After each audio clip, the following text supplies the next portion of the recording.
Upon न्यूजमा स्वागत छ। सुरुमा हेडलाइन्स।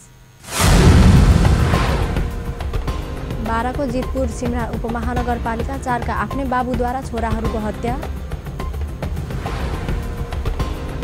नवलपरासीको अरुण खोलामा बस दुर्घटनामा परि मृत्यु हुनेको संख्या 6 पुग्यो। महोत्तरीको औरही नगरपालिका 1 को सोनालीको अपहरणपछि हत्या प्रकरणको आरोपी पक्राउ। 3 सातापछि नेकपाको सचिवालय बैठक आज बस्दै। र शिक्षामा आमूल परिवर्तनको आवश्यकता रहेको शिक्षा विज्ञान तथा प्रविधि मन्त्री पोखरेलको भनाई। अब समाचार विस्तारमा। बाराको जितपुर सिमरा उपमहानगरपालिका 4 औराहा टोलको सुरेन्द्रराम चमारले आफ्नै 2 छोराको हत्या गरी आत्महत्या गरेका छन्। घरमा कोही नभएको बेला चमारले आज बिहान 5 वर्षका सोबिन र 3 वर्षका विपिन राम चमारको हत्या गरेको इलाका प्रहरी कार्यालय सिमराका प्रहरी निरीक्षक सुभाष हमालले जानकारी दिनुभयो। उनले दुवै छोरालाई घाँटीमा डोरीले बेरेर हत्या गरेको प्रहरीले जनाएको छ। छोराको हत्यापछि उनले पनि पासो लगाई आत्महत्या गरेको प्रहरी प्रारम्भिक अनुसन्धानले देखाएको छ। घरमा रहेकी आमा बाहिर निस्किएको मौका छोपी उनले दुवै छोराको हत्या गरेका थिए। चमारकी श्रीमती उनलाई छोडेर छुट्टै बस्दै आएकी थिइन्। मृतक तीनैजनाको शवलाई पोस्टमार्टमका लागि नारायणी उपक्षेत्रीय अस्पताल वीरगञ्ज लैजाने तयारी भइरहेको प्रहरी निरीक्षक हमालले बताउनुभयो। चमारले यसअघि आफ्नै आमालाई छुरा प्रहार गरी हत्याको प्रयास गरेका थिए। रामेछाप मन्थरी नगरपालिकाको गोगने भिरमा शनिबार बेलुकी भएको जीप दुर्घटनामा परि ज्यान जानेको संख्या 3 पुगेको छ। मन्थली नगरपालिका 4 सालुको कुकुरकाटे भन्ज्याङबाट रामेछापको गोठठाउँका लागि छुटेको ना 1 ज 4812 नम्बरको बुलेरो जीप दुर्घटना हुँदा घाइते भएका चालक सन्तोष खत्रीको ज्यान गएको हो। उनको उपचारको लागि धुलीखेल अस्पताल लैजाँदै गर्दा बाटोमै ज्यान गएको प्रहरीले जनाएको हो। दुर्घटनामा घाइते भएका 8 जनाको काठमाडौँमा उपचार भइरहेको छ। दुर्घटनामा रामेछाप नगरपालिका 1 की 60 वर्षकी ललिमाया कार्की र उहाँको छोरा 40 वर्षका दुर्गाबहादुर कार्कीको घटनास्थलमै ज्यान गएको थियो। पूर्व पश्चिम राजमार्ग अन्तर्गत नवलपरासीको मध्यबिन्दु नगरपालिका 11 अरुण खोलामा बस दुर्घटना हुँदा मृत्यु हुनेको संख्या 6 पुगेको छ। पुरानो मेडिकल कलेज भक्तपुरमा उपचारका क्रममा गुल्मी हस्तचौर गाउँपालिका 2 बस्ने 35 वर्षीय तिलक विष्टको ज्यान गएको हो। आज बिहान सो दुर्घटना हुँदा घटनास्थलमा 5 जनाको मृत्यु भएको थियो। मृत्यु हुनेमा जिल्ला मोरङ सुदर हर्चैया 12 बस्ने 11 वर्षीय सुहन कार्की, भोजपुर हतुवागढी बस्ने 6 बस्ने 27 वर्षीय रामजित राई, सुनसरी घर भई जिल्ला जनस्वास्थ्य कार्यालय नवलपरासी पश्चिममा कार्यरत 32 वर्षीय अब्दुल अन्सारी, भारत बिहार बस्ने विद्यानन्द यादव रहेका छन्। मृत्यु हुने अर्का एक पुरुषको नाम ठेगाना खुल्न बाँकी रहेको छ। इटहरीबाट भैरवाका लागि छुटेको लु 1 ख 8454 नम्बरको बस बिहान 5 बजेको समयमा दुर्घटनामा परेको हो। बसको बत्ती मधुरो रहेको र गति तीव्र भएका कारण बस दुर्घटनामा परेको यात्रुलाई उद्धत गर्दै प्रहरी उपरीक्षक रमेश थापाले बताए। दुर्घटनामा परि घाइते भएका 37 जनाको पुरानो मेडिकल कलेज भरतपुरमा उपचार भइरहेको छ। सामान्य घाइते भई स्थानीय मेडिकलमा उपचाररत 6 जना उपचारपछि घर फर्किएका छन्। महोत्तरीको औरही नगरपालिका 1 का सन्तोष चौधरीको 8 महिने बालिकाको अपहरणपछि हत्या आरोपीलाई प्रहरले हिजो पक्राउ गरेको छ। पक्राउ पर्नेमा भङ्गा नगरपालिका 1 हर्तीसर्वा जमुनियाका 25 वर्षीय भरत शाह रहेको जिल्ला प्रहरी कार्यालय महोत्तरीका एसपी ईश्वर कार्कीले सेतो पार्टीलाई जानकारी दिए।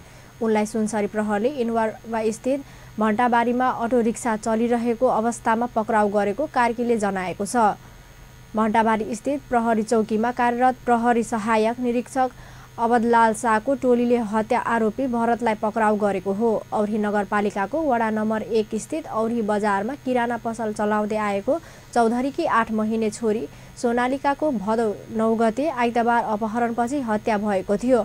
सोमबार दिउँसो उनको शव फेला परेको थियो। प्रहरीका अनुसार शिशुलाई मागेर लगेको फुटेज व्यवसायी चौधरीको पसलमा जडान गरेको सीसीटीभी क्यामेरामा कैद भएको थियो। त्यही फुटेजबाट हत्यारा भरत रहेको पहिचान भएको थियो, तर घटना पश्चात भरत फरार रहेका थिए। अपन न्युजमा अब व्यावसायिक विश्रामपछि 3 सातापछि नेकपाको सचिवालय बैठक आज बस्दै। शिक्षामा आमूल परिवर्तनको आवश्यकता रहेको शिक्षा विज्ञान तथा प्रविधि मन्त्री पोखरेलको भनाई। र विजयादशमीको अवसरमा आयोजित प्रदेश स्तरीय कबड्डी प्रतियोगितामा सबैलाई विजयी। विश्रामपछि समाचारमा स्वागत छ। अब बाँकीको समाचार। नेपाल कम्युनिस्ट पार्टी नेकपाका सचिवालय बैठक 3 सातापछि आज आइतबार र भोलि सोमबार बस्दैछ। बैठक बिहान 11 बजे प्रधानमन्त्रीको सरकारी निवास बालुवाटारमा सुरु भएको थियो। सचिवालयको बैठकमा पार्टी र सरकारको कामको समीक्षा तथा जिल्ला कमिटीका एकीकरण सम्बन्धी कार्यसूचीमा छलफल हुने बताइएको छ। यसै सरकारले जनभावना र मर्ममाथि काम गर्न नसकेको र जनगुनासो चलिएको भन्दै सरकारको कामको गम्भीर समीक्षा हुने पनि सचिवालय स्रोतले जानकारी दिएको छ। भदौ 28 गते बसेको पार्टी सचिवालयको बैठकले एकीकरण सम्बन्धी नयाँ मापदण्ड तयार पार्न पार्टी अध्यक्षद्वय केपी शर्मा ओली र पुष्पकमल दाहाललाई जिम्मेवारी दिएको थियो। तर असोजको पहिलो साता बसेको सचिवालयले प्रदेशको अध्यक्ष, सचिव, इन्चार्ज र सह इन्चार्ज नै तोकेपछि नेकपाका तेस्रो वरियताका नेता रुष्ट बन्न पुगेका छन् र उनले निर्णयप्रति असहमति जनाउँदै लिखित असन्तुष्टि बैठकमा राखेका छन्। उनका अनुसार सचिवालय निर्णय गर्ने थलो नभएको र अध्यक्षद्वयलाई मापदण्ड सम्बन्धी प्रस्ताव तयार पार्न मात्रै जिम्मेवारी दिएको भन्दै असन्तुष्टि दर्ता गरेका छन्। विशेषत नेपाल पक्षको विरोध गण्डकी र 5 नम्बर प्रदेशको इन्चार्ज चयनप्रति छ। मुख्यमन्त्री रहेका पृथ्वी सुब्बा गुरुङ र शङ्कर पोखरेललाई गण्डकी र 5 नम्बर प्रदेशको इन्चार्ज तोकेर दोहोरो जिम्मेवारी दिएको र यसअघि पार्टीले तय गरेको मापदण्ड ल्याइएको भन्दै नेता नेपालले विरोध जनाएका हुन्। नेता नेपालकै माग बमोजिम कार्तिक 13 र 14 गते स्थायी कमिटीको बैठक बोलाइएको छ र त्यहाँ सम्पूर्ण विषय छलफल हुने नेकपाले जानकारी दिएको छ।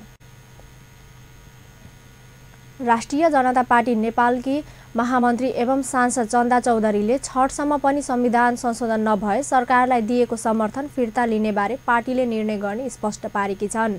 राजधानीमा आयोजित एक कार्यक्रममा बोल्दै उहाँले छठपछि पार्टीको केही न केही निर्णय हुने बताउनुभयो। संविधानलाई लिएर एउटै देशमा कतै दीपावली र कतै कालो दिवस मनाउँदा मुलुक समृद्ध हुन नसक्ने उनको ठोकुवा छ। उहाँले संविधानमा अहिले पनि राजपाका असहमति रहेको बताउनुभयो। मधेस आन्दोलनका क्रममा शहीद भएका घाइते अपाङ्ग भएकाहरूलाई अहिलेसम्म पनि सरकारले केही नगरेको उनले गुनासो पोखिन्। उनले बहुमत प्राप्त सरकार भएकोले उसले गरेको निर्णयहरू आफूहरूलाई मान्य भएको सुनाइन्। यद्यपि उनले वर्तमान प्रधानमन्त्री केपी शर्मा ओली नेतृत्वको सरकार हैकमीवादी रूपमा अगाडि बढेको पनि आरोप लगाइन्। उहाँले विधेयक ल्याउँदा पनि नामको लागि मात्र छलफल गरिएको तर बहुमतको दम्बका आधारमा पारित गरिएको बताउनुभयो। उहाँले प्रदेश र अहिले पनि गरिबीको रेखामुनि रहेको बताउनुभयो। त्यस्तै उनले मुलुकमा पछिल्लो समय दिनहुँ महिला हिंसा, हत्या र बलात्कार जस्तो सामाजिक अपराधका घटनाहरू बढिरहेको भन्दै चिन्ता व्यक्त गरिन्। सरकार कुनै पनि हालतमा सफल नभएको उनको दाबी छ। देशमा अहिले मधेसको मुद्दा मात्रै नभएर आम जनता पनि सुरक्षित नरहेको उनले गुनासो पोखिन्। शिक्षा विज्ञान तथा प्रविधि मन्त्री गिरिराज मणि पोखरेलले शिक्षामा आमूल परिवर्तनको आवश्यकता रहेको बताएका छन्। आज महोत्तरी जिल्लाको गौशालामा भएको कार्यक्रममा उहाँले शिक्षामा उत्पादन मात्रै गरेकोले यसलाई परिमार्जन जरुरी रहेको बताउनुभयो। उहाँले शिक्षालयको रूपमा रहेको विश्वविद्यालय अर्थात् उद्योगको नीति नै त्रुटिपूर्ण रहेको बताएका छन्। उहाँले कमजोर विद्यार्थीलाई शिक्षण पेसामा संलग्न गराउने तथा भर्ना लिने विश्वविद्यालयको नीतिलाई नै परिवर्तन गरेर शिक्षामा आमूल परिवर्तनको आवश्यकता रहेको बताउनुभयो। गौशाला नगरपालिकामा आयोजित उच्च शिक्षा विधेयक अन्तर्क्रिया कार्यक्रममा बोल्दै मन्त्री पोखरेलले शिक्षक शिक्षालय महत्त्वपूर्ण पाटो भएकाले शिक्षकले आफ्नो जागिरे मानसिकता त्यागेर शिक्षण पेसालाई अँगाल्न जरुरी रहेको बताउनुभयो। शिक्षाको पुरानो शिक्षा पद्धतिलाई पनि भत्काएर नयाँ शिक्षण पद्धति अँगाल्नुपर्ने बेला आइसकेकाले देशमा 7 लाख शिक्षण पेसाको लाइसेन्स लिएर बसेकालाई समायोजन नहुन्जेलसम्मका लागि शिक्षाशास्त्रको अध्ययन अध्यापन रोक्नुपर्ने मन्त्री पोखरेलको भनाइ थियो। उहाँले सामुदायिक स्कुलबाट कलेजलाई झिक्नुपर्ने खाका अधि बसिसकेको जानकारी गराउँदै सामुदायिक विद्यालय रूपान्तरणका लागि शिक्षकले मास्टरले मात्रै पढाएर हुँदैन, घर परिवार तथा अभिभावकले समेत ध्यान दिनुपर्नेमा जोड दिए। गौशाला नगरपालिका नगर प्रमुख शिवनाथ महतोको अध्यक्षतामा भएको कार्यक्रममा शिक्षा मन्त्री पोखरेलले श्रमलाई सिप, सिपलाई उत्पादन र उत्पादनलाई समृद्धिसँग जोड्नुपर्ने बताए। अपन न्युजमा पूर्ण व्यावसायिक विश्रामपछि विजयादशमीको अवसरमा आयोजित प्रदेश स्तरीय कबड्डी प्रतियोगितामा सबैलाई विजय र रोनाल्डो युरोपका उत्कृष्ट 5 लिङ फुटबलमा 400 गोल पूरा गर्ने पहिलो खेलाडी बने। विश्रामपछि समाचारमा पूर्ण स्वागत छ। अब बाँकीको समाचार। प्रहरी महानिरीक्षक सवेन्द्र खनालले प्रहरी प्रधान कार्यालय सहित महानिरीक्षकको निवासमा हरेक वर्ष झै उपस्थिति वरिष्ठ प्रहरी अधिकृतहरू, प्रहरी अधिकृत तथा प्रहरी जवानहरू, पूर्व कर्मचारीहरू एवं प्रहरी परिवारलाई विजयादशमी 2075 का अवसरमा हिजो टीका लगाइदिनु भएको थियो। विजयादशमीका अवसरमा टीका ग्रहण गर्ने सम्पूर्ण प्रहरी अधिकृत तथा जवानहरू, पूर्व कर्मचारीहरू एवं प्रहरी परिवारले खनालले सुख समृद्धि एवं उत्तरोत्तर प्रगतिको कामना समेत गर्नुभयो। साथै सोही अवसरमा टीका नेपाल प्रहरी श्रीमती सङ्घका अध्यक्ष श्रीमती प्रमिला खनालले समेत सो सङ्घका पदाधिकारी एवं सदस्यहरू तथा प्रहरी परिवारलाई विजयादशमीको टीका लगाइदिनुभयो। उक्त अवसरमा प्रहरी अतिरिक्त महानिरीक्षक दय पुष्पर कार्की र धीरू बस्नेतले समेत उपस्थिति प्रहरी अधिकृत तथा जवानहरू एवं प्रहरी परिवारलाई टीका लगाइदिनुभयो। टीका ग्रहण कार्यक्रममा विजयादशमीको शुभकामना समेत आदान प्रदान गरिएको थियो।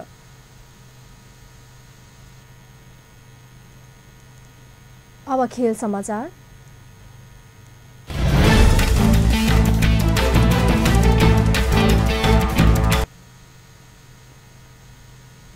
विजयादशमीको अवसरमा आयोजित प्रदेश स्तरीय कबड्डी प्रतियोगिताको उपाधि सबैला नगरपालिकाले घरेलु टिमले जितेको छ।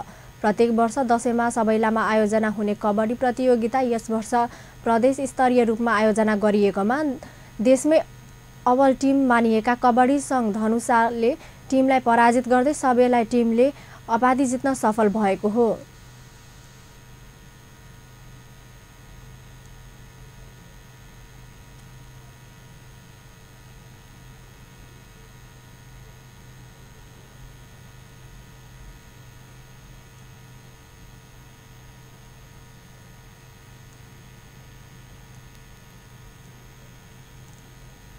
धनुषाको आधिकारिक टिमलाई 34-32 अङ्कले हराउँदै सबैलाई नगद पुरस्कार 51,000 सहित प्रथम उपाधि चुम्न सफल भएको हो। धनुषाले 31,000 नगद सहितको दोस्रो पुरस्कारमा चित्त बुझाउन पर्यो। शुक्रबार बेलुकी नै सुरु भएको फाइनल प्रतिस्पर्धा साँझ परेपछि शनिबार बिहान सारिएको थियो। शुक्रबार स्थगित हुँदा समेत सबैलाई 1 अङ्कले अगाडि थिए। शनिबार पुनः शून्यबाट खेल सुरु भएको थियो। त्यसैगरी महिलातर्फको उपाधि भने धनुषा सङ्घकै महिला टिमले जितेको छ।